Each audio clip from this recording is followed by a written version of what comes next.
Assalamualaikum warahmatullahi wabarakatuh. Perkenalkan, nama saya Febi Trianti, jurusan Ilmu Hubungan Internasional Universitas Maritim Raja Ali Haji.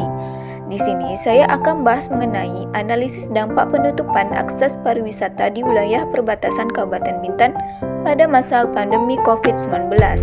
Pariwisata merupakan aktivitas yang berkaitan dengan pergerakan ekonomi dan berhubungan dengan interaksi masyarakat daerah maupun mancanegara yang melewati lintas batas di wilayah atau negara tertentu. Masyarakat pada saat ini terbiasa dengan fenomena globalisasi, di mana kemudahan akses sebuah negara dengan negara lain sangat dipermudah, baik itu melalui teknologi, informasi maupun transportasi. Kemudahan akses menyebabkan munculnya ketertarikan untuk melakukan kunjungan yang baik untuk berbisnis di bidang pariwisata bagi setiap orang. Berdasarkan data Badan Pusat Statistik atau BPS Kabupaten Bintan, peningkatan jumlah wisatawan pada tahun 2016 sebanyak 305,404 orang. Selanjutnya pada tahun 2017 dengan jumlah pengunjung 368,592 orang.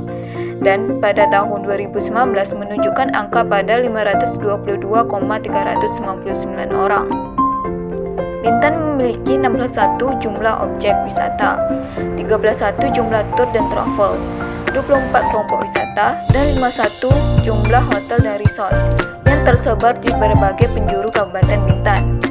Kabupaten Bintan pada tahun 2019 menarik wisatawan baik lokal maupun mancanegara sebanyak 1.094.442 pengunjung. Namun, pada saat pandemi COVID-19, jumlah kunjungan wisatawan ke Kabupaten Bintan menurun drastis sebanyak 81,49%. Pada tahun 2020, jumlah kunjungan ke Kabupaten Bintan hanya sebesar 202,583 pengunjung. Selanjutnya, tujuan penelitian menganalisis dampak yang terjadi dengan adanya kebijakan penutupan akses perbatasan pada kunjungan dari luar negeri atau wisatawan mancanegara, baik Singapura dan beberapa negara lainnya ke Kabupaten Bintan. Adapun penelitian dilakukan secara kualitatif dengan teknik pengumpulan data berupa observasi, wawancara, dan dokumentasi serta menggunakan data sekunder yang relevan. Selanjutnya, metode penelitian. Penelitian ini merupakan penelitian kualitatif dengan pendekatan studi kasus. Menurut Creswell 2014 menyatakan bahwa penelitian kualitatif merupakan metode-metode untuk mengeksplorasi dan memahami makna yang berasal dari masalah sosial atau kemanusiaan. Penelitian studi kasus dengan pendekatan eksploratif itu dilakukan untuk mengeksplorasi kasus unik dan menarik dalam sistem terbatas tertentu. Itu juga lebih detail dalam menggambarkan suatu fenomena dengan mengumpulkan data secara langsung. Penelitian ini menggunakan teknik pengumpulan data tertentu, seperti observasi, wawancara, sumber audiovisual, dokumentasi, dan laporan dianalisis secara deskriptif. Kekuatan hasil penelitian. Solusi strategis yang dilakukan pemerintah terhadap pariwisata adalah pengusaha mendapatkan bantuan dari pemerintah pusat dengan diadakannya vaksin bagi karyawan, sertifikasi CASE, pelatihan karyawan mengenai CASE, dan beberapa pembangunan infrastruktur.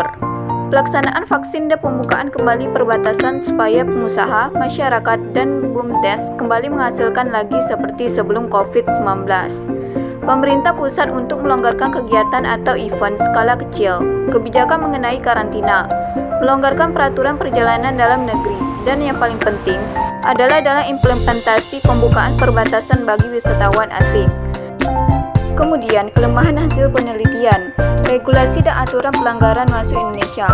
Kebijakan mengenai pelanggaran orang asing untuk memasuki atau transit ini diberikan pengecualian bagi orang asing yang memiliki surat keterangan sehat dalam bahasa Inggris, telah berada 14 hari berada di negara bebas COVID-19, dan pernyataan bersedia untuk masuk karantina selama 14 hari yang dilaksanakan oleh pemerintah Republik Indonesia.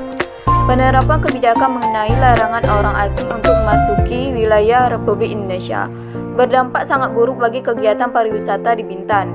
Terbukti dengan adanya pernyataan dari responden terhitung dari Maret 2020, hampir 1 tahun tidak ada tamu dengan ditutupnya perbatasan. Kondisi kunjungan wisatawan mancanegara. Jumlah wisatawan sebelum COVID-19 pada tahun 2019 sebanyak 1.094.442 pengunjung. Sedangkan saat COVID-19 pada tahun 2020, jumlah wisatawan mengalami penurunan sekitar 81,49% menjadi 202,583 pengunjung.